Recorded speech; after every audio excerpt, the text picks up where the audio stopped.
Welcome to DigiVision's 2030 training on producing micro content in a team. I'm Kai Weaver.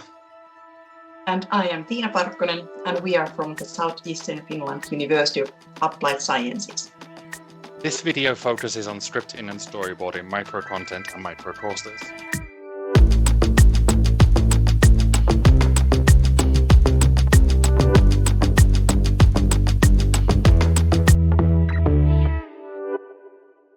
Scripting and storyboarding are important with all educational content, but they're especially important with micro content, because micro content and micro courses are often made up of small bite-sized pieces of content, and it can be very easy for the learning to become fragmented.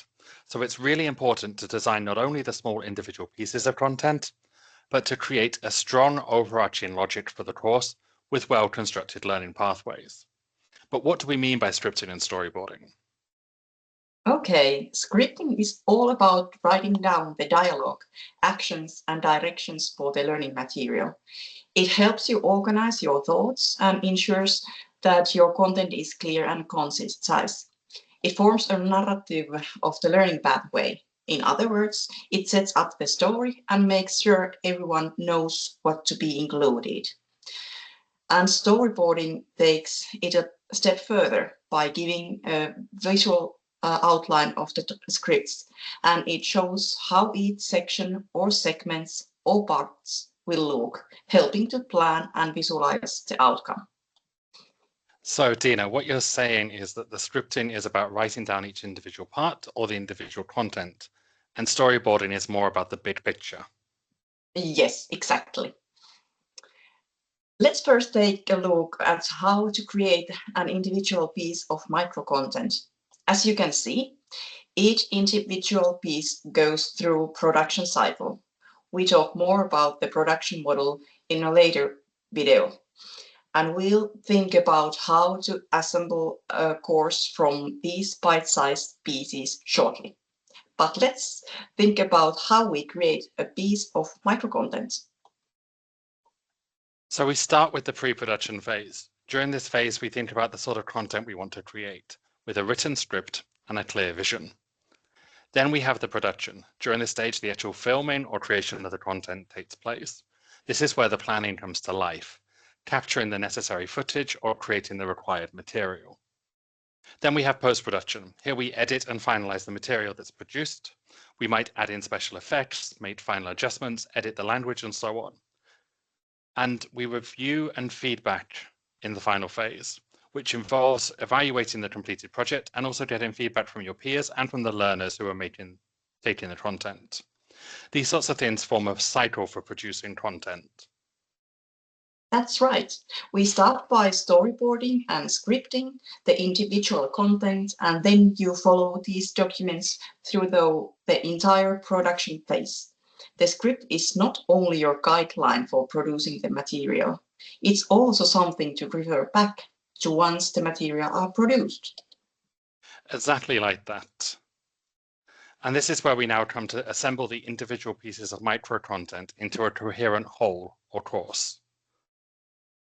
Here in the picture, we can see that what it involves. We gather all the ideas, material, and questions together, kind of like collecting micro content.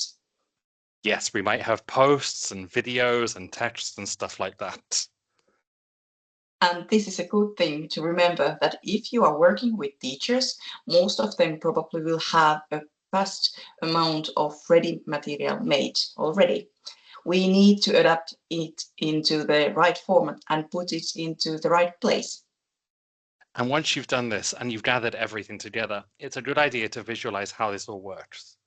You can do this by making a mind map using, for example, Microsoft Whiteboard or other mind mapping tools. You label all the different pieces of content that you have and visualize it in a larger picture. So you mean that you can arrange these pieces in a logical way that sells coherent story or supports a specific message or something? Exactly like that. So first you gather, and then you mind map, and then you consider how best to organize the material.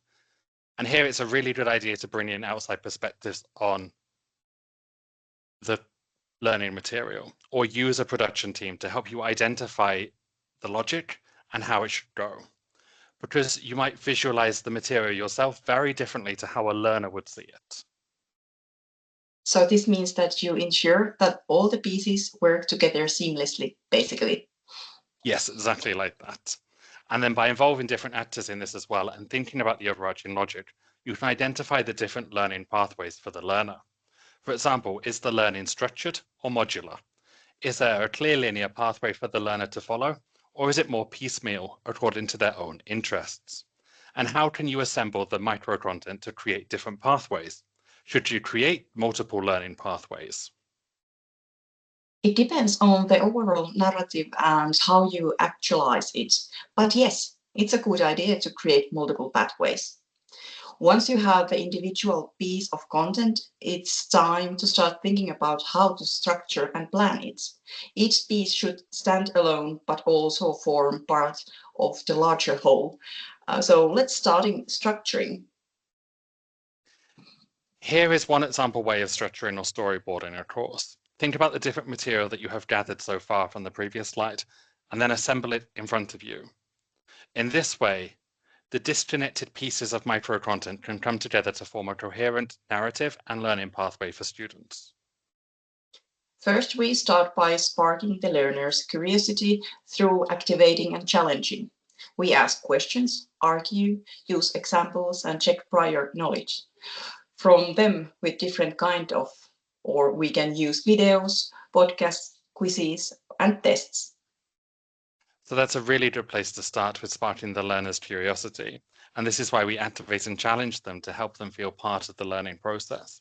Once this is done, we have the strength and competence stage. Here we might have a bit more detail about the learning material. So first we introduce the topic, and now we're going into more depth. This is where the learning starts to happen. Sure, we have now raised interest and then we are strengthening competence. And the third step here would be to deepen and make connections for learners. Knowledge, for example, practical examples and skills, viewpoints, activities and concepts. At this point, we are trying to connect what we are teaching to participants' existing knowledge. Is this new information for me? Yeah, great. We can also offer a variety of learning materials. Once you have finished this stage, we move on to the conclusion, which is where again you try to spark the learner's curiosity to learn more or try the material for themselves. Sure, we might summarize the learning and go over the core issues again, but we also give them a call to action to do something with what they have learned. If we have this common idea about scripting and structuring microcontent, how do we recognize each student, each learner who might have a unique way of learning that works best for them? How do you see that? That's a really great question. One of the things we are trying to encourage when scripting and structuring microcontent is to include a variety of different mediums and formats. So don't just use text or videos or audios, bring in quizzes and puzzles. You might have many different ways of exploring the same topic. This is what we call interactivity. You bring in different ways of presenting the material, not just visually, but also in the way that you present and explain your ideas in the course. You want to encourage the learner to want to learn more. And remember that if you're offering your course as a self-study autonomous microcourse, the learner might not have a chance to ask questions. So it's crucial to take this into consideration when structuring your microcontent. A learner might get stuck at any point of the learning path and then give up. Exactly. And this could be the end game for them and also for us, as we have failed to produce a realistic learning pathway for them.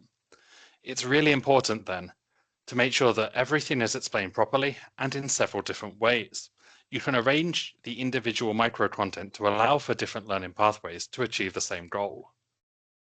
I see that you kind of mean that your guidance is also embedded into the learning material for the whole process. Exactly. There's a coherent narrative that you're weaving through the different microcontent and the way that you assemble it. You might also wonder why we haven't given you specific tools to create your own scripts and storyboard your work. It's a really good point. There are many wonderful storyboarding techniques and scripting tools out there already. We don't need to reinvent the wheel. The Moodle companion course for this material introduces the ABC method, Carpe Diem, and Universal Design for Learning, which provide fantastic templates and methods for structuring and storyboarding your content. In this video, we just discussed some of the special features of creating micro content. When you're working with small bite-sized pieces of content, the learning goal has to be very coherently baked into each piece. Otherwise, the learner will be left with very fragmented pieces of information that make no sense. In our next video, we discuss the best practices for creating micro content. Thank you, Tina.